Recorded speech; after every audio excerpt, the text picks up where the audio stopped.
El joven planeta Tierra.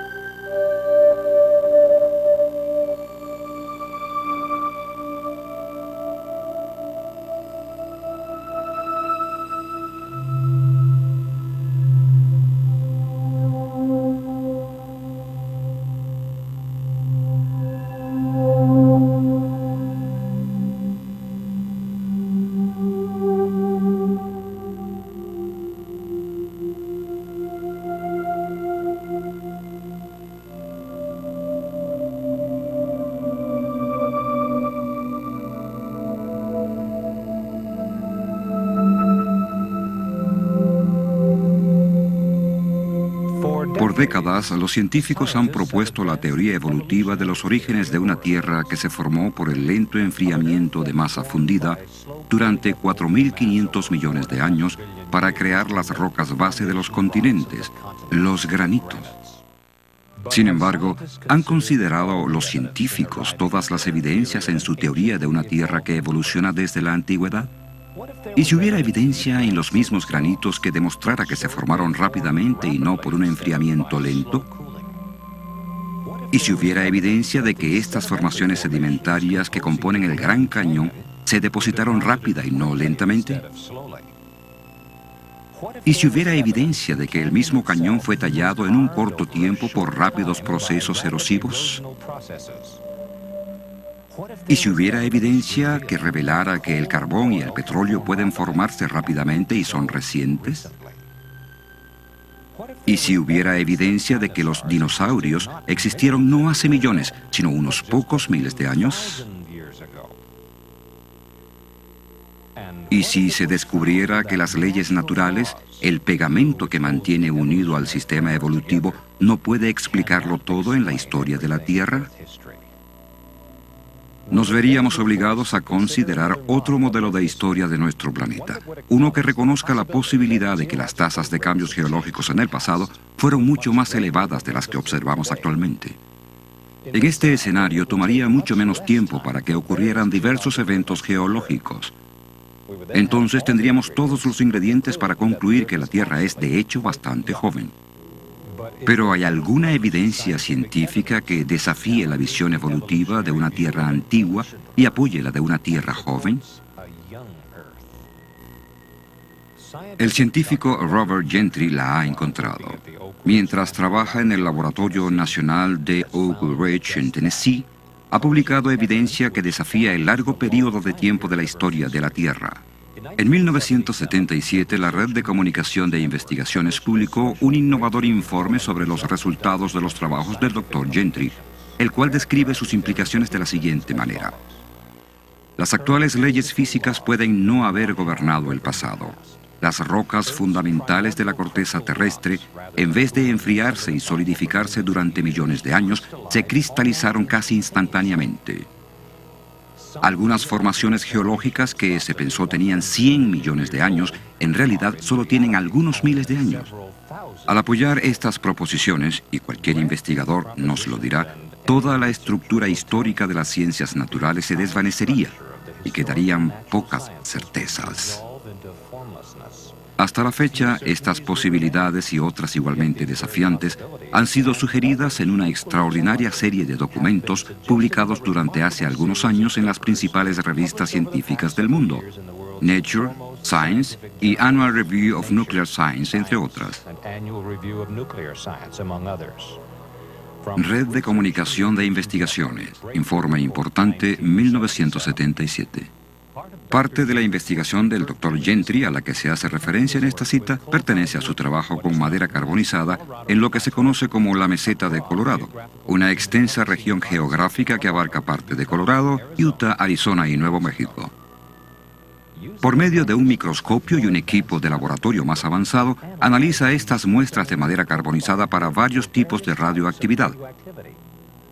Sus resultados nos ayudan a entender cuánto le toma al carbón formarse, la edad del carbón y la edad de la Tierra misma. Mina de Cypress Plateau, Price, Utah.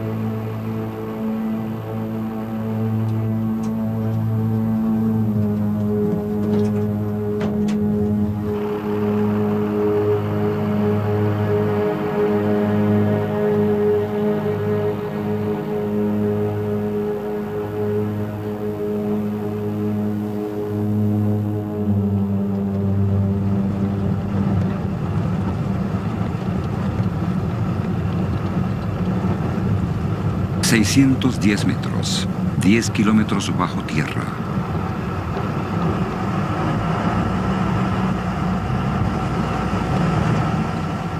Carbón, uno de los recursos energéticos más vastos de la Tierra.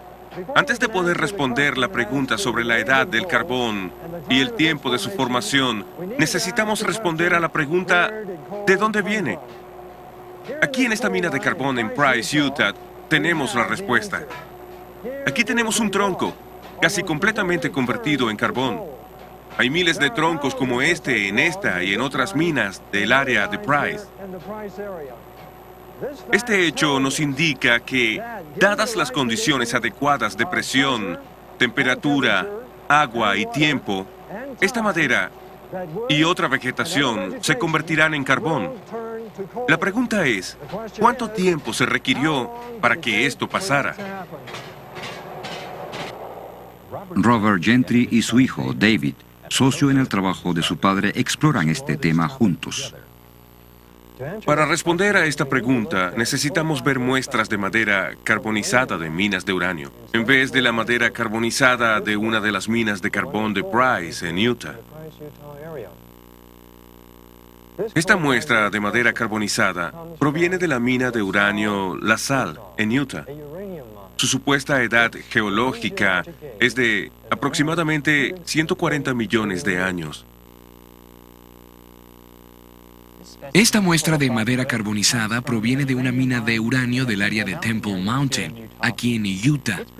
Su supuesta edad es también de 140 millones de años. Pero observen el parecido que tiene esta muestra con este otro trozo de madera. Son casi idénticos. Es interesante notar que este trozo de madera provino de un trozo fresco de madera como este, hace solo unas pocas semanas. Esta cercana similitud hace sugerir una importante pregunta. En realidad, ¿es verdad que este trozo de madera carbonizada de La Salle o este otro trozo del Temple Mountain, ambos en Utah, son 140 millones de años más antiguos que este trozo de madera que David y yo hace poco obtuvimos en nuestros experimentos? No exactamente. Encerrada en estas y otras muestras de madera carbonizada de las minas de uranio, se encuentra una evidencia extraordinaria que nos cuenta una historia diferente. Para verla es necesario que las muestras se coloquen en epoxi, un tipo de resina, y luego en unos portaobjetos de vidrio para su observación bajo el microscopio.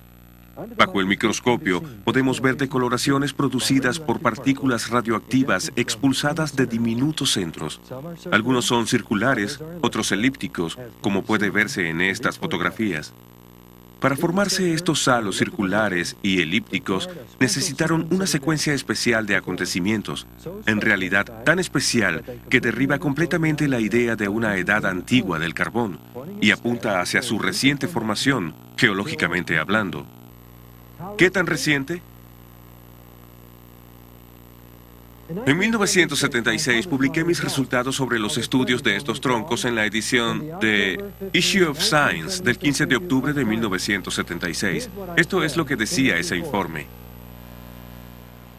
Estos extraordinarios valores, con referencia a estos porcentajes de uranio, admiten la posibilidad de que tanto la infiltración inicial del uranio como la carbonización posiblemente hayan ocurrido en los últimos miles de años.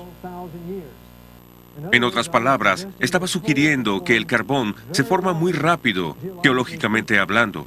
Esta información se ha mantenido inalterada y no se ha refutado en la literatura científica desde que se publicó en 1976. Por lo tanto, tenemos derecho a sacar algunas conclusiones firmes sobre los datos.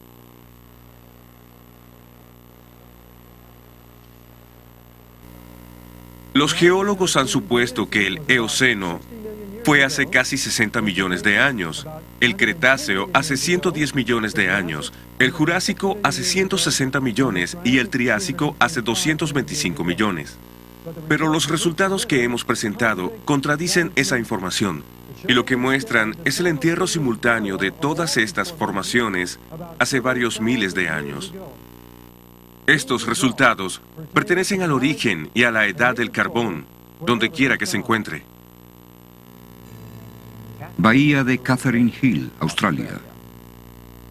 No lejos de esta zona costera, cerca del punto de rocas planas, se encuentra un objeto de gran interés geológico, un antiguo árbol. Pueden verse los restos fosilizados de este árbol que se extienden sobre 3,5 metros de capas sedimentarias entre 2 vetas de carbón localizadas aquí.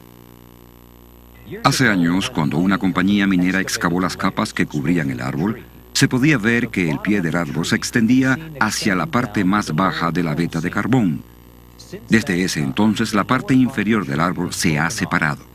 Incluso ahora, con su reducida longitud, el árbol se extiende a través de capas que, normalmente, los geólogos opinan que toman cientos de miles de años en acumularse. Pero estas capas no pudieron tardar tanto tiempo, ya que el árbol se hubiera podrido mucho antes de que los sedimentos hubieran tenido tiempo de acumularse a su alrededor.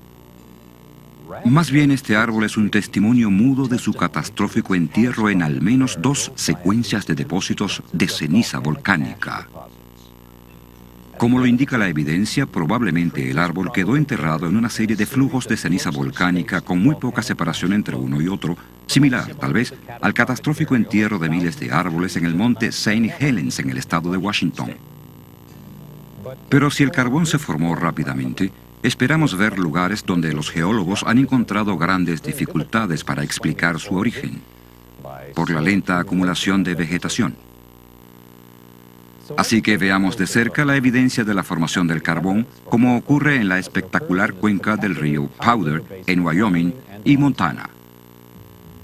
La mina abierta de la empresa AMAX en Eagle Butte, cerca de Gillette, Wyoming, revela las enormes reservas de carbón que son visibles por los métodos de explotación a cielo abierto utilizados aquí. La mina de Eagle Butte posee capas de carbono vetas con un espesor aproximado de 37 metros. Esta mina es parte de un área rica en carbón mucho más grande, conocida como la cuenca del río Powder. Esta gigantesca reserva de 26,000 kilómetros cuadrados, ubicada entre las Black Hills de Dakota del Sur al este y las montañas Big Horn al oeste, se extiende hacia el norte hacia el río Yellowstone en Montana y hacia el sur hasta Casper, Wyoming. La inmensidad de los depósitos de carbón de la cuenca del río Powder ha llamado la atención de geólogos durante décadas. Tal interés se documentó en la edición de mayo de 1993 de Earth Magazine. El artículo El carbón del río Powder, enigma geológico, dilema ambiental, incluía estas afirmaciones. Las vetas de carbón del río Powder son extraordinariamente gruesas y puras, libres de otro material. Por lo general, los sedimentos superfluos como la arcilla lavan un depósito antes de que las vetas de carbón puedan hacerse muy gruesas, pero el carbón del río Powder está contenido en inmensas franjas, algunas de más de 60 metros de espesor. Estas vetas se extienden por grandes distancias, arriba y abajo de la cuenca. Tienen cientos de kilómetros de longitud y 80 kilómetros de ancho, dice James McClure, geólogo de la Universidad de Wyoming. No son pequeñas agrupaciones de 1 hectárea o 2, son algo inmenso. McClure, que estudió la cuenca por más de una década, dice que no hay otro lugar en el mundo que tenga tantas vetas de 15 metros o más de grosor. Pero la cuenca del río Powder no es solo un recurso económico. Para los geólogos también es un intrigante enigma científico. Los geólogos han estudiado la cuenca por más de un siglo, principalmente para responder a una difícil pregunta. ¿Cómo las vetas llegaron a ser tan enormes? O, para ser más precisos, ¿por qué las vetas no se diluyeron por los aflujos de arcilla y otras impurezas antes de hacerse más densas? Como escribe McClurg, ¿cómo permanecieron las cosas en la Tierra lo suficientemente constantes para que se generaran 60 metros de carbón? Sin embargo, el origen de cualquier tipo de carbón requiere una precisa secuencia de acontecimientos. Si no se pasa por todos ellos, no habrá carbón, explica McClurg. Y tener vetas de más de 60 metros de ancho, bajas en impurezas y bajas en sulfuro, es un logro extraordinario. McClurg agrega, sería como vendarnos los ojos, dar unas vueltas y atinar en el blanco de una diana 100 veces seguidas. Pero si el carbón no se formó lentamente, ¿hay alguna evidencia de laboratorio que demuestre que se puede formar rápidamente? En esta demostración, Robert y David Gentry comienzan a responder esa pregunta. Anteriormente, tomamos un trozo de madera como este, lo introdujimos en este tubo de acero, agregamos un poco de agua y lo sellamos.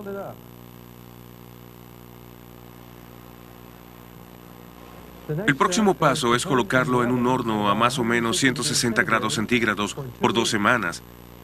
Ahora estamos listos para ver los resultados del experimento.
Como podemos observar, esta madera ahora es de color oscuro. También es más blanda. Una reacción química entre el vapor y la madera bajo presión ha hecho que ocurran estos cambios. Esta muestra aún no es carbón, pero claramente el proceso de carbonización ha comenzado. La pregunta es, ¿se obtendría carbón si este experimento o una variación de él se continuara por un periodo de tiempo más largo? Los científicos del Laboratorio Nacional de Argonne respondieron a esta pregunta en una serie de experimentos realizados en los años 80. Uno de los primeros informes sobre su trabajo apareció en la revista Chemical and Engineering News del 21 de noviembre de 1983. En la página 42 de este número se lee la siguiente cita. Químicos del Laboratorio Nacional de Argonne han tenido éxito en la creación de un tipo de carbón artificial a partir de materiales de aparición natural. El proceso es mucho menos difícil de lo que se pensaba en el pasado que era necesario y proporciona algunas nuevas ideas sobre la estructura del carbón y cómo alterarla. Tiempo después de que aparecieron los informes publicados en la revista Geoquímica Orgánica, la revista científica inglesa de Ciencias Naturales informó sobre el éxito de sus experimentos. En la página 316 de la edición del 28 de marzo de 1985 se lee lo siguiente. A Winans y sus colegas del Laboratorio Nacional de Argonne les ha tomado menos de un año preparar un carbón sintético caracterizado meticulosamente. El material que produjeron es indistinguible del material real con todas las técnicas que se le han aplicado hasta ahora, y su síntesis hace surgir muchas preguntas interesantes en la química orgánica. Para comprender sus resultados, notemos primero la estructura básica de la madera. Los dos componentes principales de la madera son celulosa y lignina. Básicamente, la lignina actúa como un agente aglutinante para las fibras de celulosa. Se llevaron a cabo diversas variaciones del experimento de Argonne, pero la fórmula exitosa fue la que combinó lignina y arcilla con calor, aproximadamente a 150 grados centígrados, en ausencia de oxígeno. Durante un periodo de cerca de 8 meses, se produjo carbón artificial. La rapidez con la que puede formarse el carbón cuando el vapor interactúa con la madera bajo presión nos lleva a preguntarnos, ¿Puede el vapor o el agua caliente producir también la rápida transformación de la materia orgánica en petróleo? Un artículo titulado Agua, agua en todas partes, publicado en la edición de Noticias Científicas del 20 de febrero de 1993, contesta esta pregunta. Investigadores de Exxon descubrieron que el agua desempeñó un papel fundamental en la formación del petróleo. Los esfuerzos para sintetizar petróleo fallaron hasta que se agregó agua caliente en el recipiente del reactor, que contenía la muestra de roca fuerte. Cuando se hizo esto, se encontró una capa de petróleo en la superficie del agua al final del experimento. Este resultado demuestra que hay una vía alterna para la producción de petróleo en la Tierra, con el agua caliente en un papel más importante. El artículo señaló que este descubrimiento podría acabar con las ideas establecidas acerca de la formación del petróleo. Sin embargo, otros acontecimientos naturales ya están haciendo estragos en las teorías convencionales. Y por si fuera poco, algunos investigadores, uno de ellos de la Universidad Estatal de Oregón, han publicado informes que muestran evidencia de formación de petróleo en la actualidad en la cuenca de Guaymas, en el Golfo de California. Ahora mismo en el Golfo de California, a 1.800 metros de profundidad, hay una acumulación de sedimentos orgánicos que se derivan de las algas marinas y otras fuentes orgánicas. Debajo, agua sobrecalentada está siendo empujada por una fuente de calor intenso a través de estos sedimentos. El petróleo se forma con la interacción de sedimentos orgánicos y agua sobrecalentada. Este petróleo hidrotermal de la cuenca de Guaymas prácticamente es indistinguible de los petróleos crudos que se obtienen de los pozos perforados en la Tierra. Las implicaciones de este descubrimiento difícilmente pueden ser desestimadas. La posibilidad que debe ser tomada en cuenta es que el origen de las reservas de petróleo crudo que abundan por el mundo puede explicarse por medio de procesos hidrotermales similares a los que tienen lugar en la cuenca de Guaymas. Pero en vez de una dispersión abierta de petróleo directamente en el agua del mar, un sistema cerrado podría ser visualizado fácilmente, donde se pueda acumular una reserva de crudo. Existe la posibilidad de que una inundación universal fuera decisiva en la producción de las inmensas reservas de petróleo del Medio Oriente y del resto del mundo. La gran cantidad de vegetación sepultada por este tipo de inundación, mezclada con agua sobrecalentada, similar a la detectada en la cuenca de Guaymas, podría producir petróleo en las cantidades que vemos actualmente. Dependiendo de las condiciones del entierro, la materia orgánica se transformaría en petróleo o en carbón. ¿Existe un modelo de historia de la Tierra que incorpore estas características, que admita la formación de las grandes reservas de petróleo y carbón del mundo en un periodo de tiempo mucho más corto del que se ha pensado anteriormente? ¿Qué hay de un modelo basado en el registro de la historia de la Tierra dado en el Génesis? La Biblia describe que la Tierra comenzó a existir hace cerca de 6.000 años. Una tierra originalmente cubierta de exuberante vegetación, luego devastada por un diluvio universal cerca de 1.700 años más tarde. Esta escala temporal, desde luego que concuerda con todos los descubrimientos científicos que he realizado, y es un hecho que el agua una vez cubrió esta tierra. En 1927, Noel Odell descubrió fósiles marinos cerca de la misma cima del monte Everest, montañas que se elevan sobre el agua. Es como la Biblia describe el fin del diluvio universal. De acuerdo con esta descripción, las conchas marinas cerca de la cima del monte Everest nos sorprenden mucho. Y el carbón y el petróleo son el resultado de una rápida devastación y del entierro de exuberante vegetación causados por un diluvio universal. Si es así, ¿qué tal si una inundación universal hubiera causado este rápido enterramiento? La Biblia habla de las fuentes de una grieta grande y profunda, una fuerte referencia a erupciones volcánicas en las cuencas oceánicas antes de la inundación. Esto es significativo porque recientemente investigadores oceánicos encontraron un área del lecho del Océano Pacífico con más de 1.000 volcanes. El área es casi del tamaño del estado de Washington. Estudios adicionales del lecho marino bien pueden producir muchos más descubrimientos. La probabilidad de una extensa actividad volcánica durante el diluvio bíblico nos lleva a pensar en una de las erupciones volcánicas más famosas de los tiempos modernos.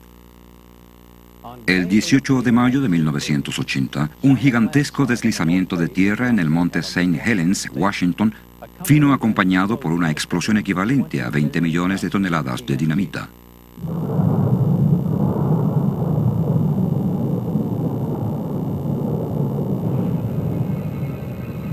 Esta explosión lateral de vapor sobrecalentado, ceniza volcánica y polvo arrasó con más de 390 kilómetros cuadrados de bosques, partiendo inmensos pinos como si fueran mondadientes. Los escombros del derrumbe se precipitaron al lago Spirit, causando una ola colosal que bañó un lado de la montaña adyacente a más de 240 metros sobre el nivel del agua antes de la erupción. Una capa promedio de 90 metros de nuevo sedimento que cayó al lago ha hecho que el nivel de su superficie sea ahora unos 75 metros más alto. Y un gran número de árboles derribados por la explosión cayeron al lago Spirit, arrastrados por la gigantesca ola. La catastrófica fuerza del agua para acumularse y sepultar extensas cantidades de vegetación puede observarse fácilmente aquí. La maraña de troncos flotantes en el lago Spirit solo tiene la mitad de su tamaño original, ya que el resto de los troncos se ha hundido hasta el fondo. Si el monte St. Helens hubiera hecho erupción debajo del agua, inmensas olas, cientos de veces más grandes que la del lago Spirit, habrían causado que el material expulsado fuera llevado a zonas más vastas antes de asentarse.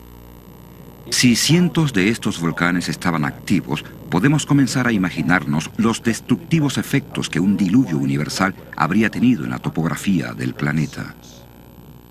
Esto hace que nos preguntemos, ¿puede un diluvio universal como el descrito en la Biblia ser también la explicación de otros fenómenos geológicos, como el del Gran Cañón?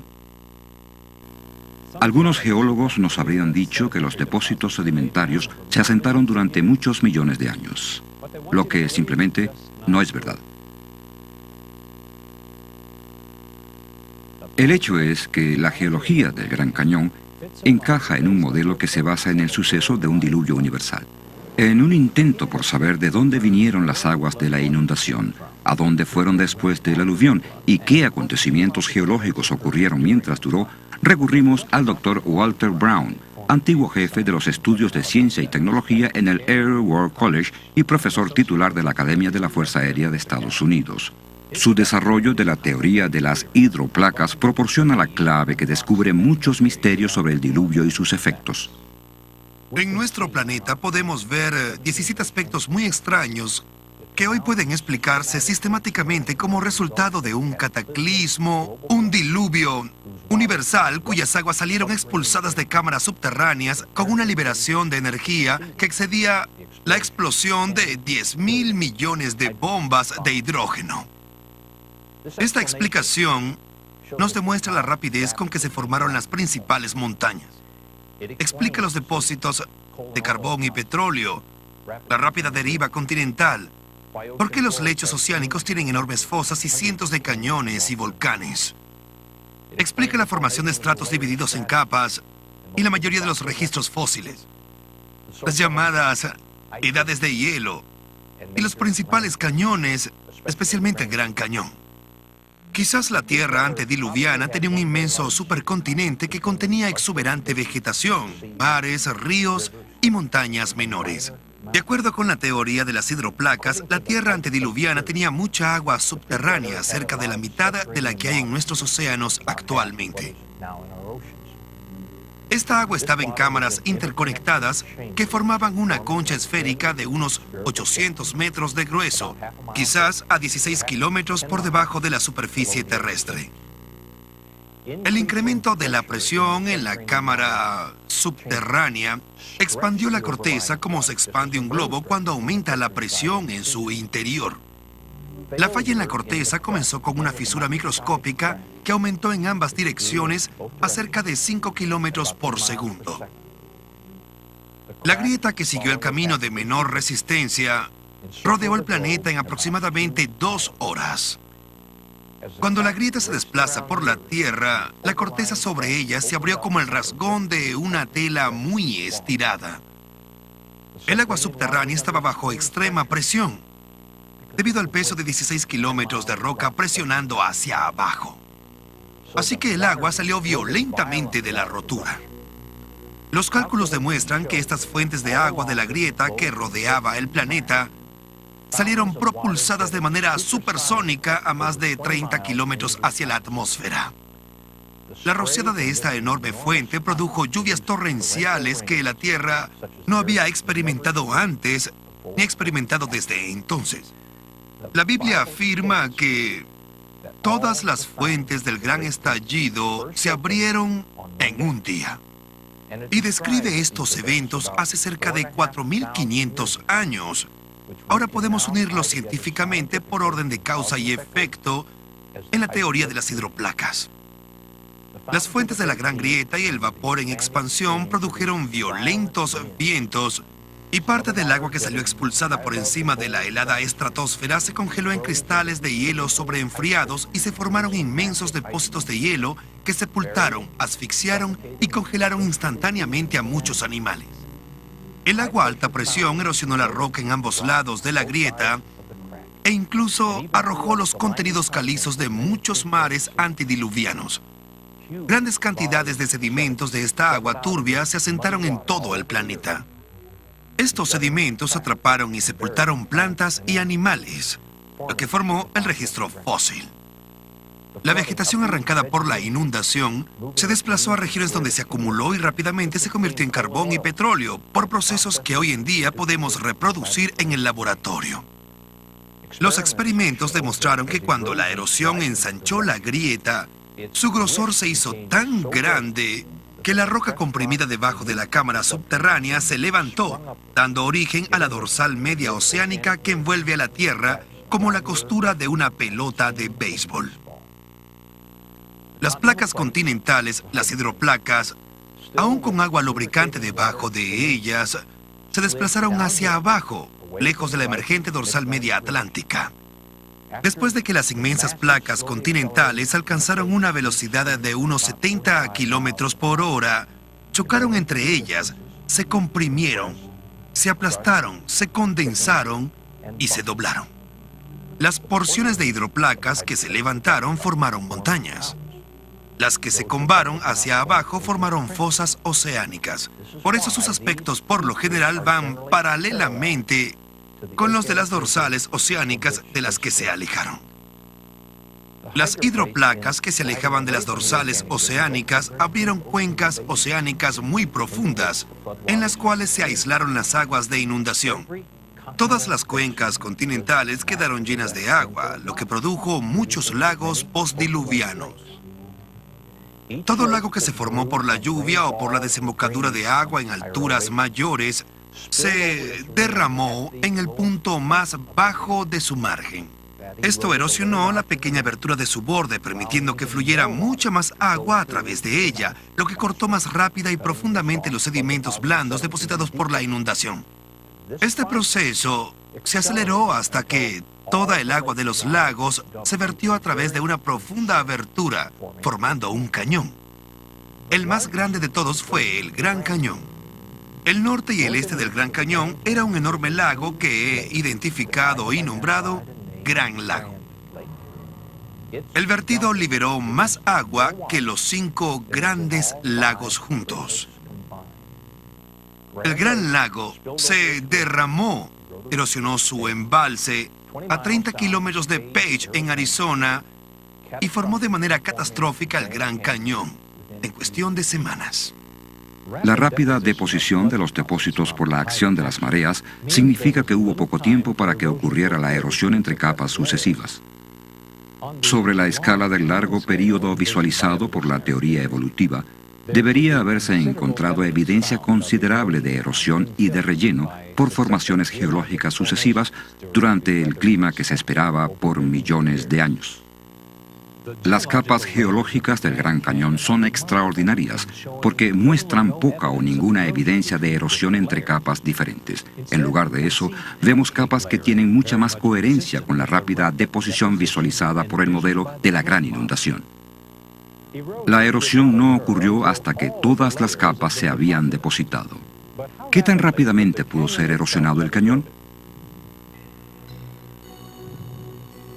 Los sedimentos depositados más recientemente aún no estarían completamente endurecidos, lo que crea la posibilidad de que la erosión del cañón pueda haber tenido lugar con mucha más facilidad que si estuviera convertido en roca, como lo ha supuesto la teoría evolutiva. Sin embargo, bajo las condiciones adecuadas, el agua puede cortar su paso a través de las rocas más duras, como el granito, en el fondo del Gran Cañón. Estas condiciones comprenden la llamada cavitación. La cavitación es el proceso de pulverización de la roca relacionado con flujos de agua mayores a 2.800 litros por segundo. Cuando el agua se separa por irregularidades en el canal del lecho de roca, se producen burbujas vacías que golpean como un martillo la superficie de la roca, convirtiéndola literalmente en polvo. Un moderno ejemplo de la rápida erosión del lecho de roca por cavitación es el embalse del Cañón Glen, en el río Colorado, más arriba del Gran Cañón. La excesiva nevada en la parte más alta de la cuenca del río Colorado a finales de la primavera de 1983 causó una escorrentía excesiva que se vertió en el lago Powell a un promedio de hasta 4.200 litros por segundo. Esta rápida afluencia amenazó con desbordar el embalse del cañón. Para controlar el flujo, la planta de energía trabajó a su capacidad máxima liberando 793.000 litros por segundo a través de las turbinas. Luego se abrieron las tuberías de desagüe para drenar otros 480.000 litros por segundo y aún así no era suficiente. La situación de emergencia requirió que los ingenieros se arriesgaran a dañar el túnel aliviadero. Y el 15 de junio el túnel de 12 metros de diámetro se abrió para drenar 368.000 litros por segundo adicionales, que luego llegarían a 480.000 por segundo. Luego, el 28 de junio, el flujo se incrementó a 906.000 litros por segundo. En ese momento, el agua que salía del túnel era roja y los ingenieros sintieron temblores de tierra fácilmente perceptibles. Grandes bloques de hormigón y roca eran arrojados del túnel de 12 metros de diámetro. Después de cerrar el túnel aliviadero, el equipo de inspección descubrió grandes daños por efecto de la cavitación. El revestimiento de acero de 90 centímetros del hormigón armado del túnel tenía inmensos agujeros. En un recodo donde el túnel se eleva, un hoyo de 9 metros y medio de profundidad, 46 metros de altura y 12 metros de ancho cortaba el revestimiento en piedra arenisca roja. Se requirieron 1.700 metros cúbicos de hormigón para rellenar este enorme agujero. El proceso de reparación comprobó la gran extensión del daño. La velocidad de la erosión en el túnel aliviadero del embalse del Cañón Glen ocurrió muy rápidamente durante el periodo en que apareció el color rojo del agua y se sintieron los temblores. Es posible que la cavitación pulverizara el hormigón, el acero y la piedra arenisca a un promedio de 28.300 litros por segundo durante el periodo cumbre de la erosión. Los efectos destructivos de la cavitación en el embalse del Cañón Glen nos indican que el Gran Cañón pudo haberse erosionado muy rápidamente por la abrupta liberación de un gran volumen de agua sobre él. Pero, ¿de dónde provino el agua y qué causó su repentina liberación? Los estudios del Dr. Brown sobre el Gran Cañón proporcionan una de las mejores respuestas. A la mayoría de la gente se le ha dicho que el poderoso río Colorado talló el Gran Cañón durante millones de años. Pero si la gente pudiera estudiar el cañón desde un avión, podría ver su inmensidad y lo diminuto que es el río en relación con el cañón. No hay río sobre la tierra que pueda tallar este gran hoyo en el suelo, ni siquiera en miles de millones de años. Si el río Colorado talló el Gran Cañón, la primera pregunta que deberíamos hacernos es ¿a dónde van los sedimentos erosionados? Debería haber un gigantesco delta fluvial al final del río Colorado, pero no lo hay. Además, los geólogos no pueden encontrar un gran delta fluvial cerca de esta parte del mundo. Así que debemos preguntarnos a dónde va toda esa tierra. En varios lugares de esta plataforma que domina el Gran Cañón, hay pequeñas montañas o cerros con capas horizontales que cuentan una historia fascinante. Las capas están alineadas, así que obviamente una vez estuvieron conectadas. Algo debe haber pasado y removido varios miles de metros de gruesas capas de material más blando que una vez estuvo en donde estamos ahora. Necesitamos explicar no solo a dónde fue la Tierra que estaba dentro de Este inmenso cañón de 322 kilómetros de largo, sino también a dónde fueron los miles de metros de tierra que una vez estuvieron aquí arriba y que se esparcieron por decenas de miles de kilómetros. Esta formación en particular, llamada Cerro Rojo, no solo sigue teniendo algunas de estas capas horizontales, también posee una clave en la cima. La capa superior es un flujo de lava. La lava solo fluye cuesta abajo, por lo tanto, en un momento, la tierra que rodea la cima de ese cerro debe haber sido más alta. De nuevo, nos preguntamos, ¿a dónde fue toda la tierra?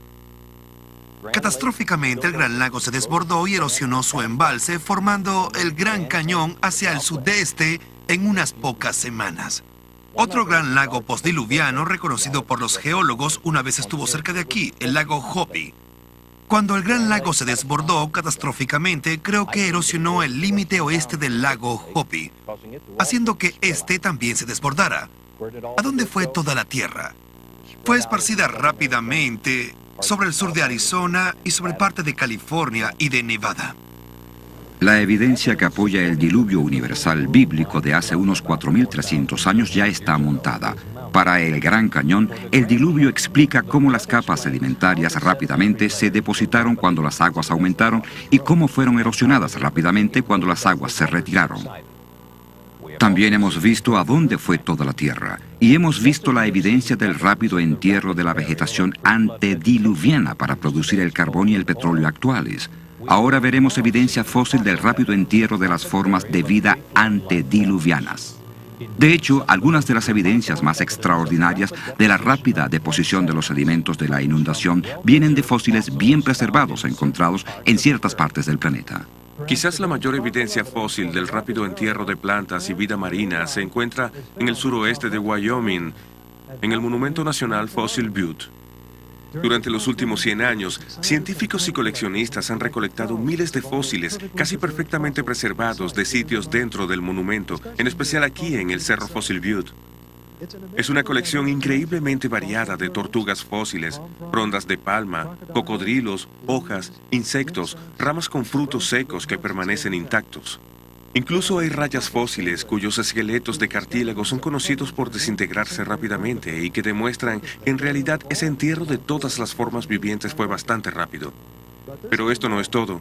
Quizás la evidencia más espectacular del entierro rápido de todos los fósiles dentro del monumento son los miles de millones de más de 20 especies de peces. Esta losa de roca en el centro de visitantes del monumento, que mide 2,5 metros por 1,5 metros, muestra vivamente solo unos cuantos de ese número. Sorprendentemente, muchos de los peces conservan no solo el esqueleto entero, sino también los dientes, delicadas escamas y hasta la piel. El inmenso número de peces fósiles en Fossil Butte les ha dejado a los geólogos evolucionistas un gran misterio sin resolver.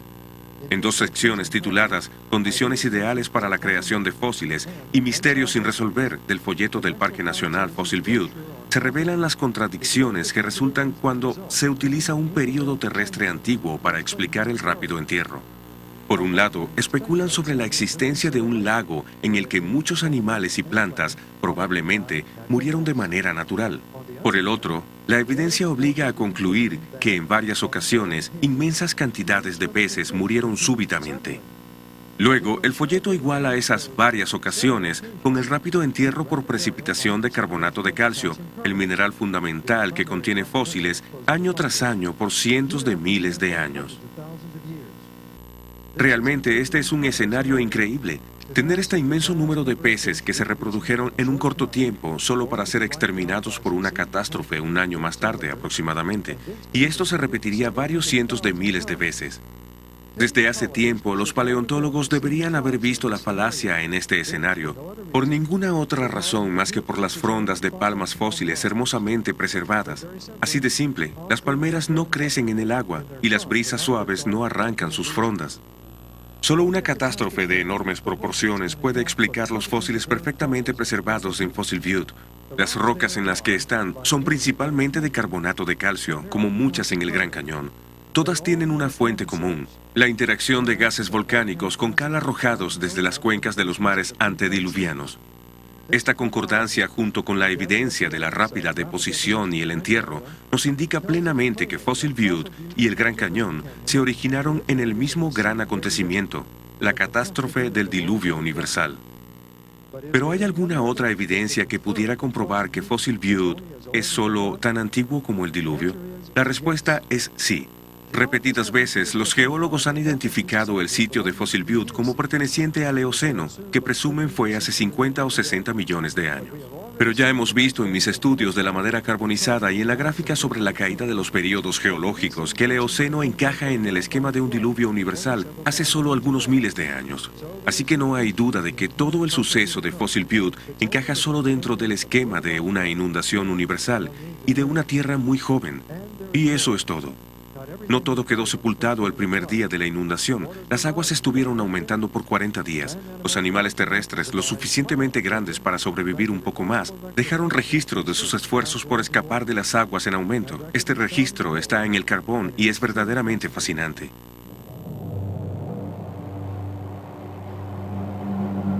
De vuelta a la mina de Cypress Plateau.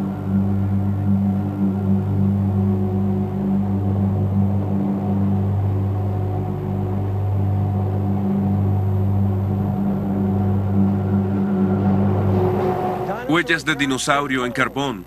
Asombroso y extraordinario. ¿Cómo llegaron aquí? Obviamente, en el pasado, había una inmensa franja de vegetación en esta área. Los dinosaurios deambulaban sobre la vegetación antes de convertirse en carbón. Pero ¿hace cuánto tiempo fue eso? ¿Qué edad tienen los dinosaurios? Eso es lo que queremos saber. Esta otra huella de dinosaurio nos cuenta la historia.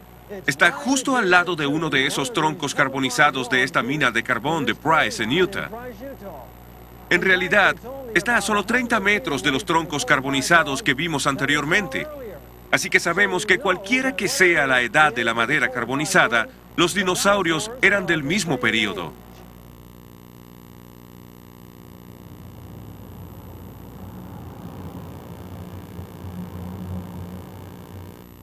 En la mina de carbón vimos 2 huellas de dinosaurio. ¿Eran las únicas 2 huellas de dinosaurio en las minas de carbón del este de Utah? No exactamente.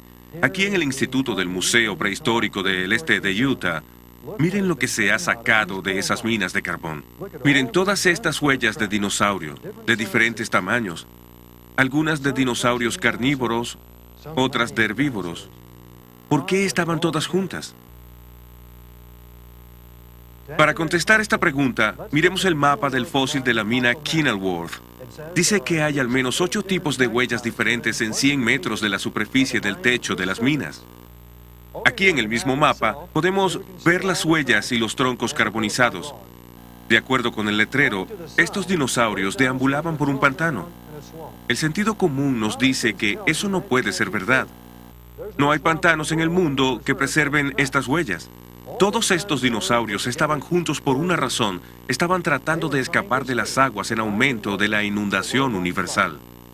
Estos gráficos ayudan a ilustrar cómo las huellas de los dinosaurios pudieron haberse formado en la época del diluvio y por qué persisten en el carbón. La tierra antediluviana estaba cubierta de vegetación, una escena de belleza por todos lados. Luego vino la inundación. La lluvia torrencial y las fuentes de la grieta grande y profunda causaron que la exuberante vegetación del planeta fuera barrida por las crecientes aguas. Esta vegetación se acumuló en grandes marañas y luego fue depositada por el flujo y reflujo de las olas de las mareas, producidas por actividad volcánica en los mares antediluvianos. Cada acción de las mareas dejaba su depósito de sedimento dentro o sobre la capa de vegetación. Los dinosaurios, por ser bastante pesados, pudieron sobrevivir a muchas de las primeras acciones de las mareas cuando buscaban escapar de las aguas de la inundación. Cuando el agua de las mareas retrocedía brevemente, los dinosaurios continuaban su búsqueda de suelo más elevado, dejando sus huellas en los sedimentos que acababan de ser depositados. En ocasiones, su gran peso hacía que sus huellas penetraran la capa sedimentaria dentro de la maraña de vegetación. Desde entonces, esa maraña de vegetación se ha convertido en carbón, y donde quiera que los dinosaurios dejaron sus huellas originales, seguiremos encontrando registros indelebles de sus huellas en el carbón.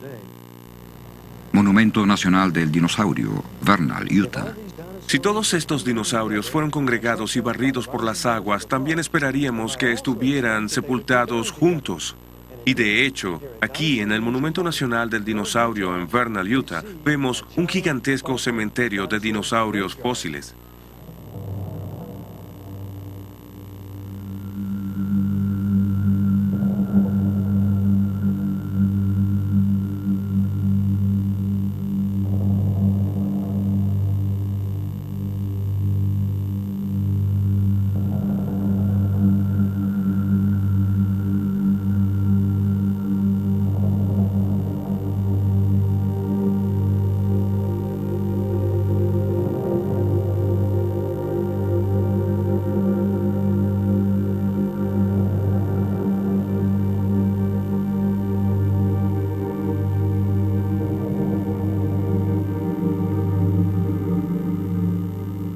Ha llegado el momento de sacar algunas conclusiones sobre la edad de los dinosaurios y la edad del pez fósil encontrado en el Monumento Nacional de Fossil Butte. Aquí en el Monumento Nacional del Dinosaurio hay un letrero que dice que estos huesos de dinosaurio tienen 145 millones de años, el llamado periodo Jurásico, pero sabemos que en realidad eso no puede ser verdad. Si recordamos nuestros primeros resultados con la madera carbonizada, ahí encontramos el derrumbamiento de los períodos geológicos. El Eoceno, el Cretáceo, el Jurásico y el Triásico los encontramos a todos juntos hace solo algunos miles de años. El pez fósil y el Eoceno, los dinosaurios en el Cretáceo, el Jurásico y el Triásico, todos colapsaron hace solo varios miles de años, sepultados en el mismo período del diluvio universal. En este punto, muchos pueden preguntarse cómo esta sorprendente conclusión puede reconciliarse con la visión evolutiva de la historia de la Tierra. Pueden preguntarse, ¿no sabemos por datación radiométrica que las rocas subterráneas del planeta, los granitos, se formaron repetidas veces en diferentes períodos y lugares durante miles de millones de años de período evolutivo? ¿Y no sabemos por medio de estos mismos métodos que los fósiles en las rocas sedimentarias tienen cientos de millones de años de edad? La respuesta es un cortante no para ambas interrogantes. Ni los granitos ni los fósiles tienen estampada su edad cuando son recogidos. Las antiguas edades radiométricas que los científicos han aceptado por tanto tiempo nunca han sido hechos científicos. La información científica objetiva se deriva de los experimentos en el laboratorio. En realidad, la datación radiométrica es solo un cálculo aritmético. Consiste en una medición de laboratorio, la cantidad de plomo dividida entre la cantidad de uranio. Ambas cantidades son averiguadas en el laboratorio. La otra variable supuestamente es una constante. Se adopta una tasa de descomposición constante. Entonces, la edad es calculada como un producto de esa proporción de periodos constantes. Solo la proporción se mide en el laboratorio. Si esta constante aquí en realidad no es una constante sino una variable, entonces la edad es un absurdo. Y las edades radiométricas son demasiada ficción radiométrica. La evolución supone que los granitos se formaron por enfriamiento lento durante miles de millones de años. El tiempo del enfriamiento, o presunta era, se obtiene con la medición de los actuales productos de descomposición radioactiva del granito, suponiendo que se acumularon solo por una lenta descomposición radioactiva constante. Ya que la evolución compara el período radioactivo con el período de enfriamiento, ninguna evidencia que demuestre que los granitos se formaron rápidamente muestra en esencia su creación simultánea. Por lo tanto, la premisa de la descomposición radioactiva constante y la inferencia de un gran período son inválidas. Y de hecho, hay evidencia científica para su creación simultánea. Dentro de los granitos se encuentran grabadas hermosas microesferas de color, producidas por la descomposición de cierto elemento radioactivo conocido por tener una existencia fugaz. Por medio de una simple analogía, las burbujas de Alka-Seltzer se pueden obtener solo por congelación rápida. Del mismo modo, el registro microscópico de la descomposición radioactiva fugaz de los granitos está ahí, solo porque estas rocas se crearon instantáneamente en forma sólida. Si estas rocas se hubieran formado por enfriamiento lento, como los evolucionistas afirman, los rastros de radioactividad deberían haber desaparecido sin dejar ningún registro visible. Este registro de creación instantánea se encuentra en los granitos de todo el mundo. Por otra parte, su existencia en granitos de edades radiométricas tremendamente diferentes demuestra que fueron creados en el mismo momento. Esto derrumba toda la base de los períodos geológicos. Los cientos de millones de años de enfriamiento que los geólogos han pensado necesarios para formar el monolito gigante, el Capitán, se reducen a solo unos cuantos minutos. ¿Cómo esta evidencia afecta a la edad de la Tierra? Significativamente, el peso de la evidencia científica nos ha conducido a la caída del período evolutivo. Hay una escala de tiempo de creación de un planeta joven. Las edades radiométricas de los granitos, que se extienden desde 80 millones a 4.000 millones de años, son inválidas. Estos granitos del Parque Yosemite, las rocas fundamentales del Gran Cañón, hasta los de Japón e India, y hasta los granitos de Europa, Rusia y Canadá, fueron producto de una creación simultánea. No hemos comprobado que la Tierra tiene 6.000 años de edad, pero hemos encontrado evidencia que corresponde con esa edad del planeta, y hemos demostrado que una edad de miles de millones de años es científicamente incorrecta. Hemos captado solo un breve vistazo de varias líneas de evidencia científica que señalan la verdad y exactitud de un registro bíblico sobre la creación reciente del planeta y el gran diluvio. A pesar de lo breve que ha sido nuestra visión, la conclusión ha resultado cierta. Los rastros radioactivos de la madera carbonizada reducen la escala de tiempo geológica de una vida en la Tierra de cientos de millones de años a solo miles.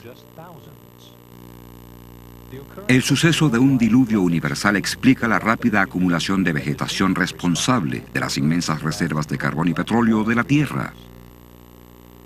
La poca edad del carbón y su rápida formación en el laboratorio, así como el petróleo que actualmente se forma en la cuenca de Guaymas, en California, entran solo en una edad temprana del planeta, no en una antigua. Los dinosaurios, sus fósiles sepultados en inmensas fosas comunes y sus huellas en el carbón son un recuerdo mudo de los intentos inútiles de estas criaturas por escapar de las crecientes aguas del diluvio universal. El exceso de helio en los granitos profundos proporciona evidencia concreta de que las rocas de la corteza terrestre son jóvenes. Por consiguiente, rebate todo el concepto de una Tierra que evoluciona desde una época antigua. Y finalmente, las huellas digitales de la creación también encontradas en los granitos, las mismas rocas que la Biblia considera rocas bases del planeta, confirman que todas fueron producto de la misma creación. Este hecho invalida la suposición evolutiva, base de una descomposición radioactiva uniforme, y destruye toda la estructura de los períodos evolutivos. Por lo tanto, debemos concluir que la evolución de 4.500 millones de años del planeta no es más que ciencia ficción. Claramente, el sistema de creencias que corresponde con los hechos científicos que presentamos es el registro de la creación dado en el Génesis y repetido por Moisés en el Éxodo 20:11. En 6 días el Señor hizo el cielo y la tierra, el mar y todo cuanto hay en ellos, y descansó el 7º día.